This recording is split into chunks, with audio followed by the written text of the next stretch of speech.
Hola, muy buenos días, bienvenidos a nuestro podcast Universidad de Mexicali. Es un gusto poder estar de nuevo aquí. ¿Cómo estás, Litsi? Hola, muy buenos días, Mari. El placer es todo mío. Fíjense que hoy tenemos un tema muy interesante a discutir sobre la realidad en nuestro sistema educativo. Así es, vamos a dar inicio a este tema. Bueno, para empezar, debemos saber que la política educativa se conforma por un conjunto de recursos movilizados por los que gobiernan el sistema para garantizar que se produzca el encuentro entre docentes y estudiantes en el entorno escolar, al igual que los recursos se direccionan hacia ciertas áreas. Así es, esto hace que se proponga un análisis de las acciones que conforman la política educativa en un entorno de 4 focos que permiten el funcionamiento de cada una de las escuelas. El primero hace referencia a la dimensión curricular del sistema educativo, donde se definen los contenidos de la educación, los materiales, los modelos de gestión institucional y la dinámica en la que se inscriben los procesos de enseñanza y aprendizaje. En el segundo, tiene que ver con la infraestructura y el equipamiento y la dotación de tecnología. Y el tercero, se analizará en los docentes, lo que nos dice su formación inicial, la entrada de los servicios profesionales, la formación continua y la carrera de un docente. Ya que tocas este tema, es importante mencionar que estos tres organizan la actividad de Estado garantizando el derecho a la educación. Al igual, estos son los que permiten la oferta educativa, las cuales pueden ser una propuesta curricular. También, al igual que estas, se dan o se proponen los materiales didácticos y reglas de juego para las instituciones, como serán las escuelas con infraestructura y su equipamiento, y por último los docentes que asisten a dar sus clases. Hay un conjunto de acciones de suma importancia y que tiene que ver con fortalecer la demanda educativa, acompañando a los estudiantes en sus necesidades más básicas y eliminar las barreras al acceso, la permanencia y la graduación. Estas acciones configuran un cuarto foco orientado a dotar de equidad al sistema educativo. Otro punto para poder entender esto, Mari, es que para poder entender lo que estamos hablando, se tiene que explicar un poco cómo se constituye el sistema educativo, lo cual nos dice que se compone por un conjunto de disposiciones legales, procedimientos que van a establecer, distribuir y regular las responsabilidades de todos los organismos y actores que inciden en el funcionamiento global del sistema, lo que al sistema educativo alude la capacidad de los organismos responsables de cada foco y intervención para movilizar los recursos del Estado. Los servicios son impartidos y regulados por la SEP, por el caso de la Federación y por los organismos responsables de la educación en lo que conocemos como unas entidades federativas. Como último punto a destacar, en este informe hablaremos sobre los recursos que sostienen al sistema educativo, observando que en los gastos nacionales en educación, que es de 1.2 billones de pesos, representa según el 2015 aproximadamente 5.15% del Producto Interno Bruto mexicano. Del GNE, 45% corresponde al GFO, lo conforman los recursos financieros que la Federación transfiere a las entidades federativas para el sostenimiento del sistema educativo en su tramo obligatorio. Así es, y si bien existe una serie de limitaciones metodológicas y administrativas para calcular los aportes que van a realizar los estados, y que al igual que los municipios al total de los gastos de lo que se refiere a la educación, esto se estima que entre un 78-82% de los recursos financieros que se destinan al sostenimiento del sistema educativo lo aporta lo que es la Federación. Destaca al igual que el 82% del GFO se orienta a la educación básica. Resulta interesante destacar que el perfil de gastos a los recursos programables y a los federalizados difiere sustantivamente, lo que es un 25% de lo que es el GFO, lo constituyen los recursos programables, que ese sería un 67% destinado a la EMS, mientras que los recursos federalizados, este tipo de educación representa solo un determinado 2%. Bueno, pero ahora que sabemos los datos estadísticamente y cómo está conformado y lo que son las políticas educativas de nuestro país, analicemos el siguiente punto. ¿Cuál es la realidad de la educación en México? Así es, se sabe que las condiciones de educación en México pueden ser evaluadas de diferentes perspectivas, como lo puede ser el desempeño de los alumnos, el estado de las instalaciones escolares, la cobertura de los servicios y entre otros indicadores.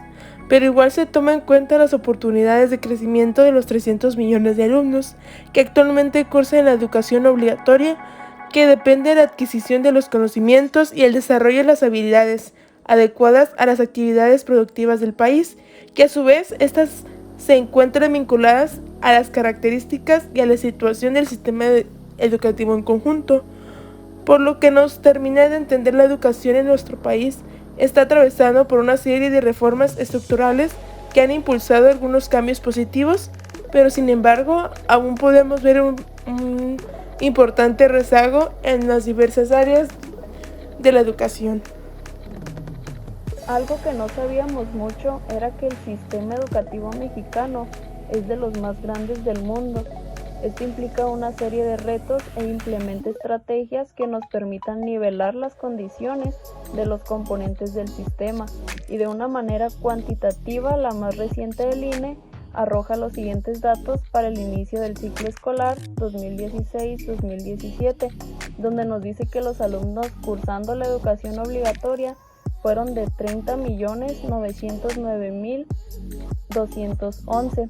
El total de docentes fue de 1.515.526 y el total de escuelas planteles fue de 243.480.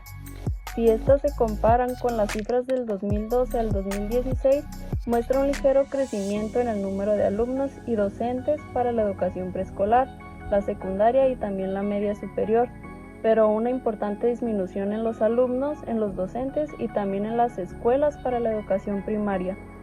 En lo que respecta a la infraestructura, se puede observar las carencias de distintas áreas, desde la falta de instalaciones sanitarias o el acceso para los usuarios con discapacidad motriz, hasta la ausencia de laboratorios o aulas de cómputo en un nivel medio superior.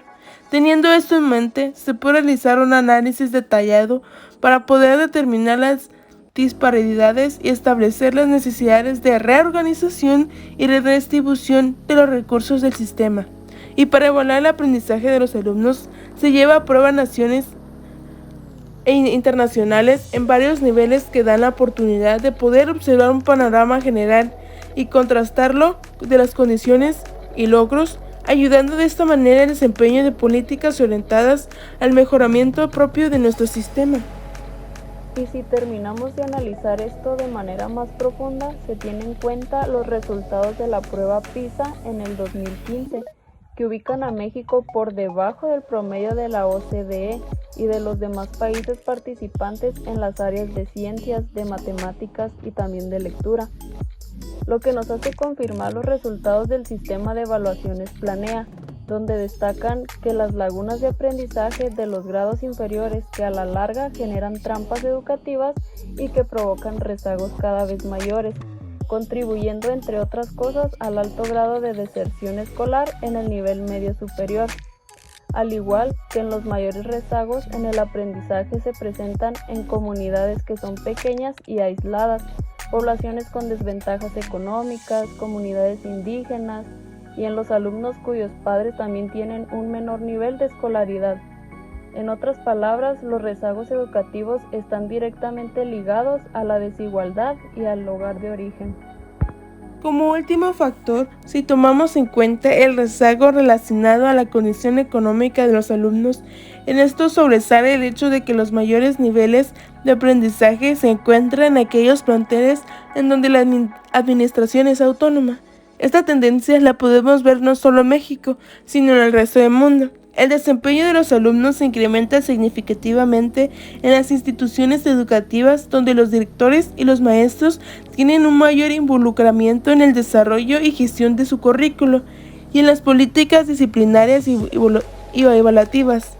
El bajo desempeño de los estudiantes de México tiene un efecto negativo en su movilidad social y futura, en el desarrollo de del país en general, lo que lo hace sumamente necesario poder implementar políticas que refuercen los logros obtenidos y que se establezca una educación obligatoria como el piso mínimo educativo, y que a su vez nos permita vigilar adecuadamente el progreso del sistema para poder eliminar las diferencias que se han venido arrastrando durante el tiempo y la desigualdad de oportunidades educativas de nuestro propio país. Bueno, ya que tenemos estos datos sobre qué transición y realidad en el sistema educativo mexicano es lo que nos queda, destacamos de esto, son que las políticas educativas pues marcan las principales pautas que rigen el sistema educativo de un país. Es por tal motivo que también tienen un impacto significativo en el quehacer de las escuelas, en sus equipos de gestión y también en sus docentes. Bueno, como punto de vista personal, siento que la educación mexicana tiene mucho potencial para poder desarrollarse, al igual tiene el sustento que se le da, ya que es una de las más grandes del mundo. Sin embargo, sigue presentando estas deficiencias a lo largo de los años que no han podido cambiar, y que se sigue presentando estas deficiencias que ya estaban durante años y siguen, como el ejemplo de que nos falta material en las escuelas, infraestructura, entre otras cosas. Es lo que nos pone a cuestionar en dónde están esos recursos y en dónde están esos planes que son reconocidos mundialmente y sin embargo no lo podemos ver. Entonces, debido a esto, si ya se tienen los planes, se debe implementar medidas que puedan favorecer y que realmente crezca la educación mexicana. Bueno, por nuestra parte es todo. Espero que el tema sea de su agrado y que se hagan estos interrogatorios como nosotras. El placer fue todo mío y nos vemos en la siguiente emisión. Muchas gracias.